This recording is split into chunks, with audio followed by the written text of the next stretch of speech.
Someone once gave Ajahn Fuang a book on King Ashoka. And there was one passage in there that Ajahn Fuang really liked.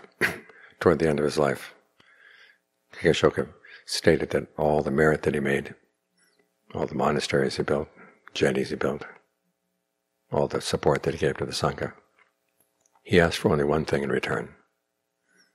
He didn't want to be a king again because he saw the dangers of power. All he wanted was to have an ability within himself, a capability within himself, to take care of his needs.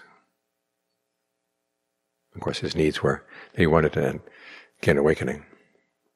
What he wanted were the abilities within himself to do that, so he could depend on himself.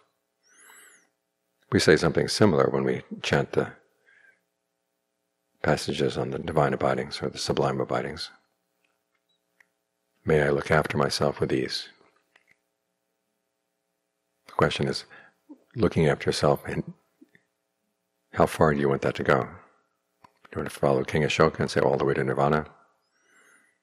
Or are you going to content yourself with something less? And where are you going to find those capabilities within yourself? We have to build them up. We all have the potential. As the Buddha said, the mind is luminous, which is why it can be trained. If the mind were dark, it wouldn't be able to see itself. The fact that it's luminous doesn't mean it's naturally good or naturally pure. It simply means that it's bright, and it can see itself, it can observe itself. So we learn how to take advantage of that.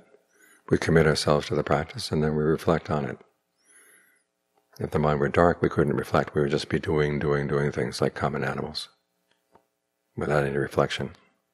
But we have that ability to reflect and look at what we're doing and figure out what's getting good results and what's not.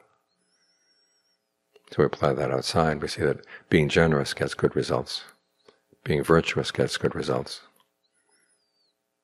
And the primary results, of course, that are good are in the mind. Because there are times when we're generous outside and there's a disappointment in one way or another. When we observe the precepts and we have to sacrifice certain things in order to maintain our precepts. But as long as we do, we develop a treasure within the mind. And that's the kind of treasure, as they say, that fire can't burn, water can't wash away. Even more so as we start to meditate. This is where we really learn how to depend on ourselves and develop a capability within ourselves. That no matter what happens in the world, we can learn how to look after the mind, make sure the mind stays in good shape. When the world outside is good, we don't get complacent. When it's not so good, we don't get depressed. We don't get discouraged. We realize goodness will out eventually. And so we keep on putting more energy into our goodness. And that's how we look after ourselves with ease.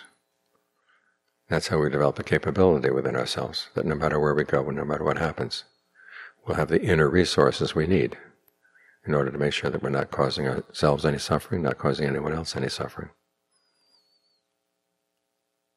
So think of King Ashoka's determination. And ask yourself, what's your determination? We're doing good here at the monastery. What do you want that goodness to yield in terms of its fruit for you?